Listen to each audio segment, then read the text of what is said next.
إن الحمد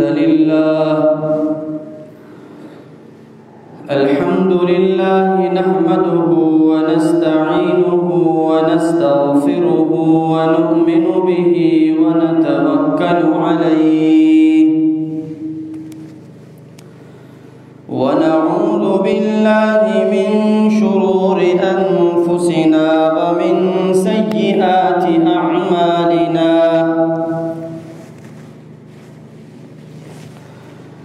من يهد الله فلا مضل له ومن يضلل فلا هادي له ونشهد أن لا إله إلا الله وحده لا شريك له ونشهد أن سيدنا وسندنا وحبيبنا ومولانا محمدا عبده ورسوله أما بعد فقد قال الله تبارك وتعالى في القرآن المجيد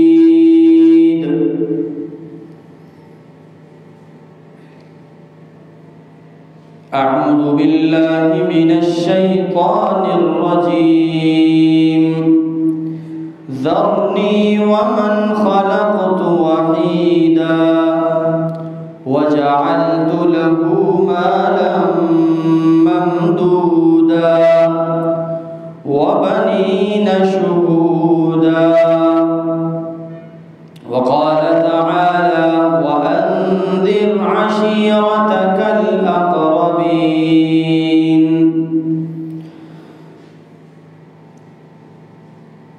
يا رب صل وسلم دائما أبدا على حبيبك خير الخلق كلهم اللهم صل على سيدنا ومولانا محمد وبارك وسلم اللهم صل على سيدنا ومولانا محمد وبارك وسلم اللهم صل على سيدنا ومولانا محمد وبارك وسلم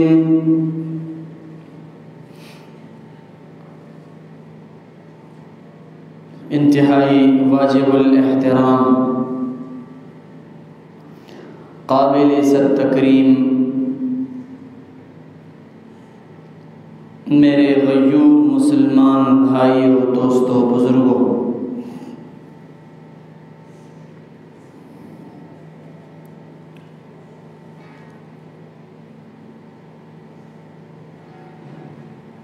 سرور کونین تاجدار مدینہ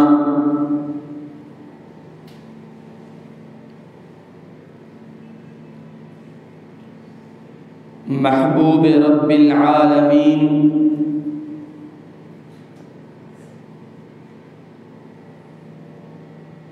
یتیموں کا مأویٰ، ضعیفوں کا ملجا،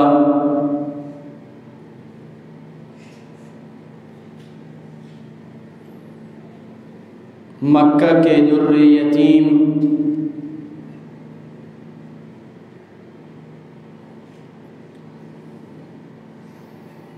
مدینہ کے سردار،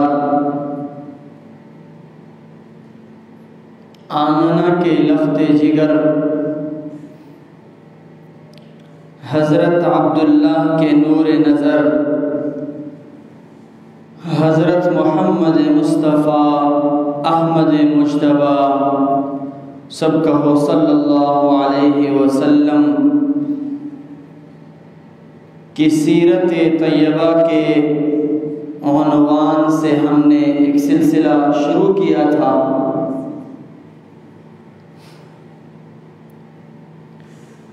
جس کی نسبت سے آپ حضرات نے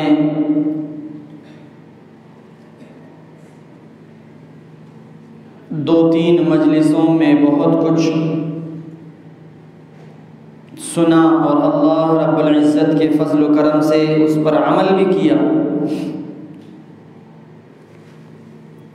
آج اسی عنوان پر، اسی موضوع سے متعلق مختصر سی چند گزارشات آپ حضرات کے گوش گزار کرنے کی سعادت حاصل کر رہا ہوں۔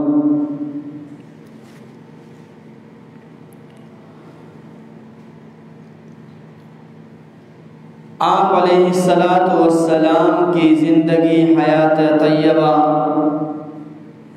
لقد کان لکم فی رسول اللہ اسوۃ حسنہ،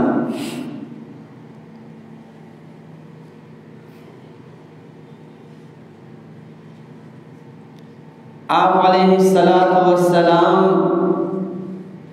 وہ ہستی کہ جن کی ہر ادا اللہ رب العزت نے قرآن میں ذکر فرما دی۔ جہاں جہاں آپ علیہ الصلاۃ والسلام کا ٹھکانہ رہا، جو جو چیزیں آپ علیہ الصلاۃ والسلام سے جڑتی گئیں، ان تمام چیزوں کو اللہ رب العزت نے ان کی قسم کھائی۔ وَهَذَا الْبَلَدِ الْأَمِينِ،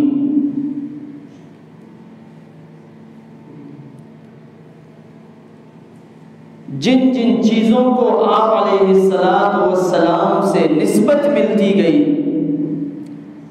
وہ قابل قدر چیزیں بنتی گئیں۔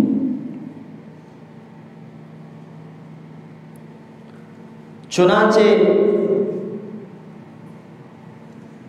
جس شہر میں آپ کا پڑاؤ رہا، مکہ اور مدینہ،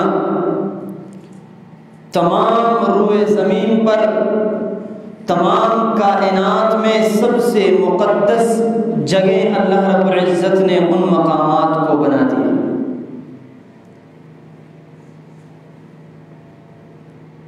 ایک عام سا تاجر، ایک عام سا بندہ، ایک عام سی شخصیت جب میرے محمد رسول اللہ کے قدموں میں آ کر اس کی غلامی اختیار کر جاتا ہے، تو اللہ رب العزت اسے اتنا اونچا درجہ عطا فرما دیتے ہیں۔ پہلے صرف ابو بکر تھا، اب صداقت کے بے تاج بادشاہ اللہ رب العزت انہیں بنا دیتے ہیں۔ ابو بکر صدیق اسلام کا ازلی اور اسلام کا سب سے بڑا دشمن اپنے زمانے کا عمر، جب میرے محمد کے قدموں میں آ کر پڑاؤ ڈالتا ہے تو عدالت کے بے تاج بادشاہ، روئے زمین پر سب سے بڑا عادل اور منصف،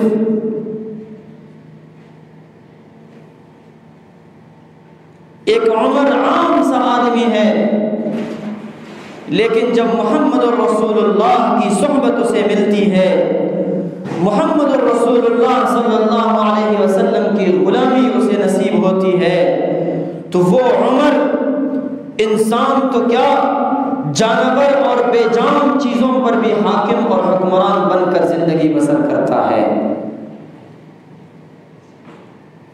آپ نے واقعہ بارہا سنا کہ مدینے کی سرزمین پر زلزلہ آتا ہے، زمین ہلنے لگتی ہے، زمین جنبش کرتی ہے، عمر فاروق اپنا پیر اٹھا کر زمین پر زور سے مارتے ہیں، اے زمین، کیا عمر نے تجھ پر انصاف قائم نہیں کیا کہ تو ہل رہی ہے؟ وہ دن اور آج کا دن بے جان چیز بھی عمر کے دبدبے سے زمین کی جنبش رک جاتی ہے، زلزلہ رک جاتا ہے۔ تمیم داری رضی اللہ تعالیٰ عنہ کو کہتے ہیں کہ جاؤ اور آگ کو بجھاؤ۔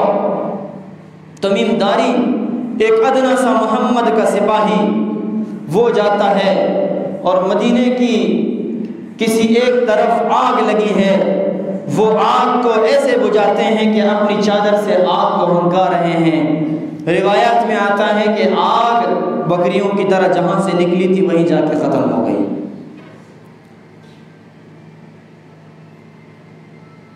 عثمان میرے محمد کے جوتوں میں آ کر جب پڑتا ہے اور اس کی غلامی اختیار کرتا ہے تو حیا اور سخاوت کا ایک پیکر بن کر ابھرتا ہے۔ علی ایک عام سا نوجوان لڑکا 10 سال کی عمر میں اسلام لایا، لڑکا کیا بچہ، سب سے پہلا لڑکا اور چھوٹا بچہ جو اسلام کی آغوش میں داخل ہوا وہ ہمارے اور آپ کے پیارے سیدنا علی المرتضی رضی اللہ تعالیٰ عنہ ہیں۔ تو جب علی محمد کی غلامی اختیار کرتا ہے تو اللہ رب العزت اسے شجاعت کی وہ بلندیاں عطا کرتے ہیں کہ آپ تصور نہیں کر سکتے۔ جن جن چیزوں کو میرے محمد سے نسبت ملتی گئی، میرے محمد کے جوتیوں میں جنہیں جگہ مل گئی، اللہ نے تمام دنیا کو ان کے قدموں میں لا کر گرا دیا۔ حبشہ کا ایک کالا سا غلام جس کے بڑے بڑے کالے ہونٹ، جس کی شکل و صورت ایسی کہ اسے دیکھ نہ پائے، کالا کروٹا حبشی غلام، اور غلام کی حیثیت ہی کیا، اس زمانے میں تو غلام نوکر جو چاہے جسے چاہے بیچ دے۔ حبشہ کا ایک کالا غلام، کالا کلوٹا سیاہ رنگ کا، جب وہ محمد کی محبت میں، محمد کی غلامی میں آتا ہے تو میرا محبوب پیغمبر حضرت محمد مصطفیٰ سب کہو صلی اللہ علیہ وسلم معراج کے سفر پر جاتے ہیں۔ جنت کی سیر کے دوران اچانک کسی کے پاؤں کی آہٹ اور سرسراہٹ، جیسے کوئی چل رہا ہو اس کے پاؤں کی ایک آواز ہوتی ہے، آہٹ ہوتی ہے، کسی کے پاؤں کی آہٹ محسوس ہوتی ہے۔ پوچھتے ہیں جبرائیل یہ کس کے پاؤں کی آواز اور آہٹ ہے؟ جبرائیل کہتا ہے تیرا ایک غلام، ادنا سا سپاہی، تیرا غلام، تیری محبت میں احد احد کرنے والا ایک ادنا سا غلام مدینے کی گلیوں میں چل رہا ہے، اللہ کو اس کی ادا اتنی پسند آ گئی کہ جنت میں اس کے پاؤں کی آہٹ آ رہی ہے۔ تو کہنے کا مقصد یہ ہے جنہیں محمد رسول اللہ سے نسبت ملی، اللہ نے دنیا میں انہیں عزت عطا کی۔ تبھی تو بنی اسرائیل کے انبیاء یہ تمنا کیا کرتے تھے کہ کاش ہم بھی محمد کے غلام بن جائیں۔ نبی کا درجہ اس کو چھوڑ کے امتی بننا یہ بہت بڑی بات رکھتی ہے، بہت بڑی بات ہوتی ہے، لیکن اس کے باوجود وہاں کے انبیاء یہ تمنا کر رہے ہیں کاش ہم بھی اس نبی کے امتیوں میں سے ہو جائیں کہ جو تمام امتوں کی سردار، وہ امت تمام امتوں کی سردار، وہ نبی تمام نبیوں کا سردار، وہ زمانہ سب سے بہترین زمانہ، اور سب سے پہلے جنت میں جانے والے لوگ بھی تو وہی ہیں۔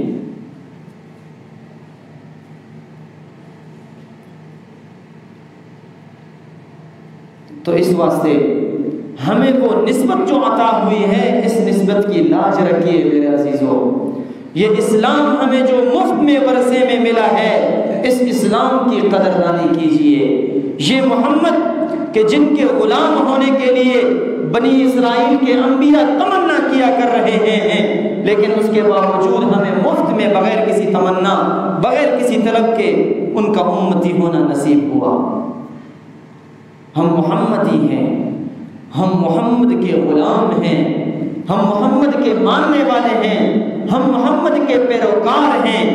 کون محمد؟ وہ محمد کہ ابھی پیدا ہوئے ہیں اور زمین پر لیٹ کر صرف اپنے ہاتھ ہلاتے ہیں، اور بچپن کے دن ہیں، 5واں 6واں دن ہے، اسی طرح گھر کے صحن میں لیٹے ہیں، رات کا وقت ہے، چت لیٹے ہیں، ہاتھ اس طرف ہلاتے ہیں تو چاند وہاں سے اس طرف ہو جاتا ہے، اور ہاتھ دوسری طرف ہلاتے ہیں تو چاند اپنی جگہ سے کھسک کر دوسری طرف جاتا ہے۔ کون محمد؟ وہ محمد بیت اللہ کے سامنے کھڑے ہیں، چاند کی طرف انگلی کا اشارہ ہوتا ہے، چاند 2 ٹکڑے ہو کر قدموں میں آ کر گر جاتا ہے۔ کون محمد؟ وہ محمد درخت کی طرف اشارہ کرتے ہیں، درخت اپنی جگہ سے زمین کو پھاڑتا ہوا میرے محمد کے جوتوں میں آ کر گر پڑتا ہے۔ کون محمد؟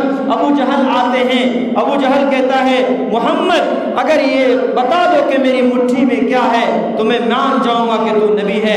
میرا محبوب پیغمبر کہتا ہے ابو جہل عمر کہ میں بتاؤں کہ تیری مٹھی میں کیا ہے، یا تیری مٹھی کی چیز بتائے کہ میں محمد کون ہوں۔ ابو جہل کو پتا تھا کہ میری مٹھی میں جو چیز ہے اسے بولنے کی ہمت نہیں ہے، وہ بول نہیں سکتی۔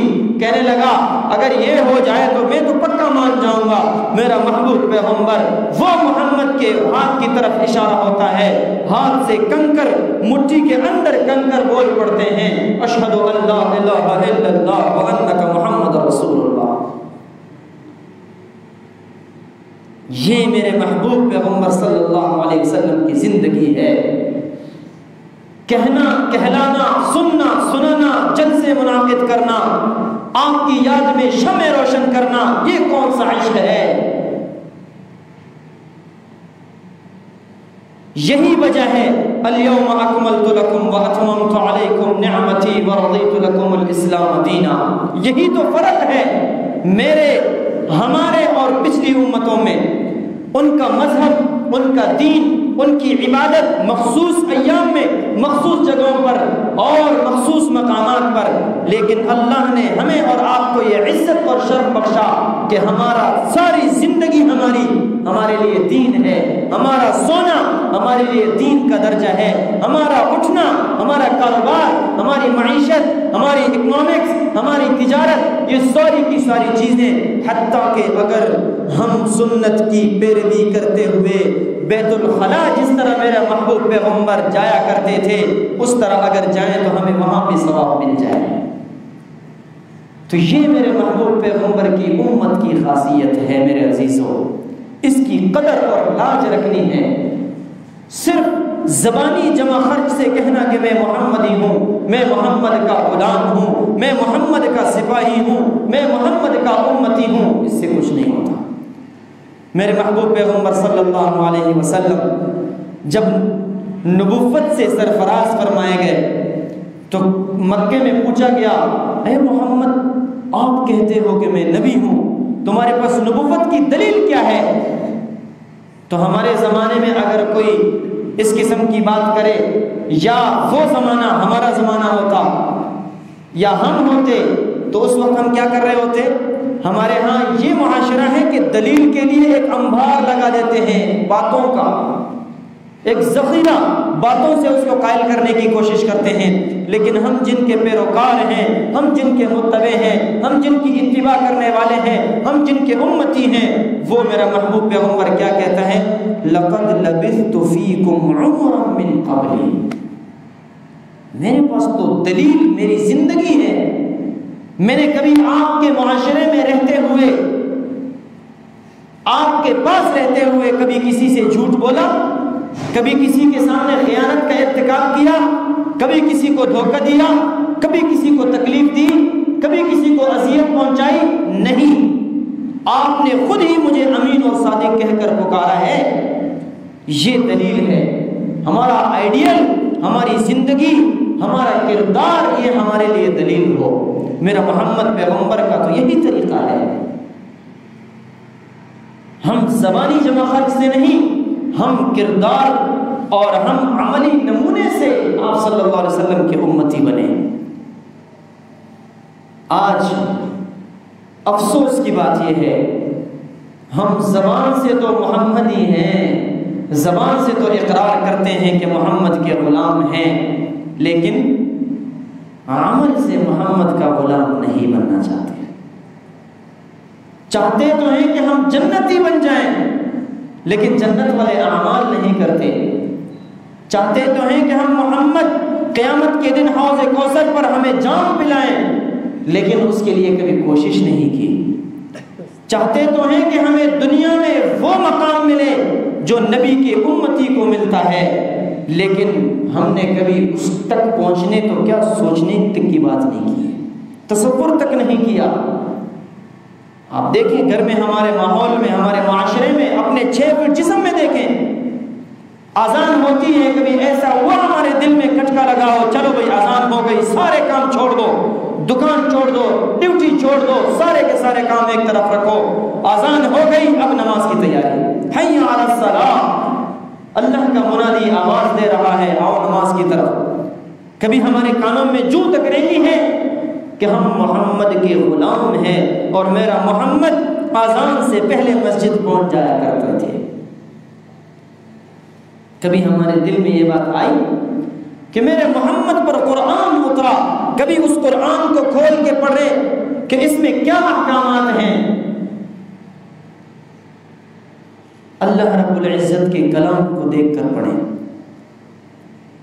میں ہمیشہ اپنے بچوں سے, اپنے طلباء سے, اپنے متعلقین سے یہی بات کہا کرتا ہوں کہ ایک بندہ راستے میں تاریک راستہ ہے, اندھیرا ہے اور خطرہ ہے, وہ اپنے ساتھ, اس کے ساتھ ملک کا سیکورٹی ادارے کا کوئی بندہ ہو اور اس کے ساتھ اسلحہ بھی ہے, پروٹوکول بھی ہے, وہ جب راستے میں جا رہا ہوتا ہے تو اسے کوئی خطرہ محسوس نہیں ہوتا. وہ کہتا ہے اب تو میرے پاس یہ سیکورٹی موجود ہے, مجھے کوئی کچھ نہیں کر سکتا. لیکن اگر اس کے پاس کوئی بھی نہ ہو تو پھر خطرہ محسوس کرتا ہے. سب سے زیادہ حفاظت کرنے والی ذات میرے اللہ کی ہے. میرے اللہ نے فرمایا جس نے فجر کی نماز کے بعد, جس نے فجر کی اوقات میں میرے قرآن کا دل سورہ یاسین کی تلاوت کی, میں اس کی حفاظت کی ضمانت دیتا ہوں. میرا اللہ کہہ رہا ہے. ہم نے کبھی اٹھ کر فجر کے بعد سورہ یاسین پڑھنے کی ہمیں توفیق ہوئی؟ اگر ہوئی ہے فللہ الحمد والشکر, اللہ کا شکر ہے. اگر نہیں ہوئی تو سوچنے کی بات ہے. جب تک نیکی کی توفیق ملتی رہتی ہے یہ اس بات کی علامت ہے کہ ہم اللہ کی نظر میں محبوب ہیں. لیکن جیسے ہی کسی نعمت اور کسی نیکی کی توفیق چھن جائے یہ اس بات کی علامت ہے کہ ہمارے سے کوئی ایسی گناہ ہوئی ہے کہ جس کی وجہ سے اللہ ہم سے ناراض ہے. تو اس واسطے میرے عزیزوں اس پر سوچنے کی ضرورت ہے, اس پر فکر کرنے کی ضرورت ہے اور آپ علیہ الصلوۃ والسلام کے کردار کو اپنانے کی ضرورت ہے. بولنا, کہنا, سننا کوئی مقصد نہیں, صرف اور صرف محمدی بننا اپنے عمل سے بن کے دکھاؤ. محمدی بننا ہو تو ہم اپنے عمل سے دکھائیں. کبھی جھوٹ نہیں بولے, دھوکہ نہ دیں, خیانت نہ کریں, کسی کے ساتھ بھی فراڈ نہ کریں, کسی کے ساتھ معاملات میں کوئی دھوکہ دہی نہ ہو. ہم سچے پکے مسلمان ہوں اور میرے محبوب پیغمبر کی اتباع کرنے والے ہوں اور روزانہ قرآن کریم کی تلاوت کا معمول بنا لیں. آج رزق میں تنگی ہے, معاملات میں پریشانیاں ہیں, زندگی میں بے سکونی ہے, ان سب کا ایک ہی حل ہے, صبح صبح اٹھ کر اللہ کے حضور سجدہ ریز ہوں, اس کے بعد اللہ کے کلام کو پڑھ کر آدھا 15 منٹ, آدھا گھنٹہ 15 منٹ پڑھ لیں. بلند آواز سے پڑھیں کہ گھر کی چار دیواری میں اس کی آواز گونج جائے. آپ صلی اللہ علیہ وسلم نے فرمایا اپنے گھروں کو قبرستان نہ بناؤ. پوچھا گیا قبرستان کا کیا مطلب؟ کہا گیا قبرستان میں کچھ بھی نہیں ہوتا, سارے سو رہے ہوتے ہیں, وہاں نہ عبادت ہوتی ہے نہ تلاوت ہوتی ہے, کچھ بھی نہیں ہوتا. تو اپنے گھروں کو تلاوت سے آباد کرو, اپنے گھروں کو مسجد میں فرض کی نماز کی ادائیگی کرو, اور سنتوں کی ادائیگی کا بہترین طریقہ یہ ہے, زیادہ افضل اور ثواب یہ ہے کہ مسجد سے ہٹ کر اپنے گھر میں سنتیں ادا کرو. نماز کے پہلے کی سنتیں مسجد سے گھر سے پڑھ کر مسجد میں داخل ہوں، اس میں زیادہ ثواب ہے، برکات زیادہ ہیں، گھر میں برکتیں ہوں گی۔ تو اللہ رب العزت ہمیں عمل کرنے کی توفیق عطا فرمائے، اللہ رب العزت ہماری زندگی کو دین کے مطابق بنائے، اللہ رب العزت ہم سب کو جو کچھ کہا گیا سنا گیا ان تمام باتوں کو دل سے لگانے کی توفیق عطا فرمائے۔ وآخر دعوانا ان الحمد للہ رب العالمین۔